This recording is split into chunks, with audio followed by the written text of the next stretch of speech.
Give it that. Let's bring in our diplomatic editor, James Bays. He joins me live on set. James, so the picture still remains somewhat unclear. Reports suggesting this was a limited Israeli response to that Iranian attack last Saturday. Whatever it was, how significant is it and what does it all mean, James? This is still a dangerous moment. It has been dangerous since, I think, the Iranian attack on Israel on the 13th of April.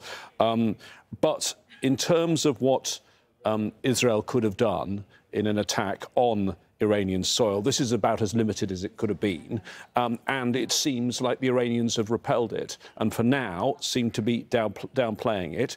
I'm sure there will be those. Washington, of course, is not speaking directly to Iran, but there'll be other back channels through other countries, the Gulf countries, particularly Turkey, Switzerland sometimes speaks to Iran for the US, and Oman of the Gulf countries is a key one that operates as an intermediary between the US and Iran. And I'm sure the message, perhaps, to Iran is somewhat similar to the one it was to Netanyahu. Take the win. You took down these drones. Take the win and do not respond, because that's the danger. We then have another Iranian response, then we have another Israeli response, and the danger is miscalculation and escalation in these circumstances. So let's talk about some of the geopolitics, particularly at the UN, James. You follow all these events for us at the United Nations. I mean, this pretty much comes on the same day the US again gave cover to the Israelis and vetoed the Palestinian bid for full membership, yet the Israelis went against President Biden's request not to respond. What impact, James, is all this then having on the US-Israeli relationship? Well, I think there are still tensions. Remember, we sometimes, with all of this going on, forget about what's going on in Gaza and the war in Gaza and the bombardment of the people of Gaza and the fact the Israelis still say they're going to do that Rafah offensive, which the US and its European allies say would be an absolute disaster. I think watch the UN closely for the next couple of hours because with regard to this strike, we need to see if Iran wants a Security Council meeting. Now, the way it works is only one of the 15 members of the Security Council can call a Security Council meeting.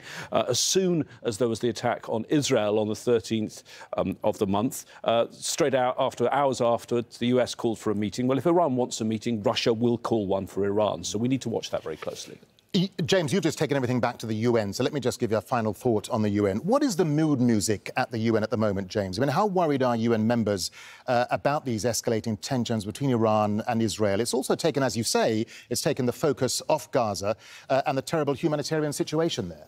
Yeah, well, I think the risks of a regional war are the highest they've been in this very, very dangerous 6 months we've had. So people are extremely worried about the political effects of that and the economic effects, potentially, of closing the Straits of Hormuz and what that would mean for not just people in the region, but people all around the world. And it has somewhat taken the focus off Gaza, but still real concern about the humanitarian situation in Gaza, the continuing Israeli bombardment, but also the famine that's developing there.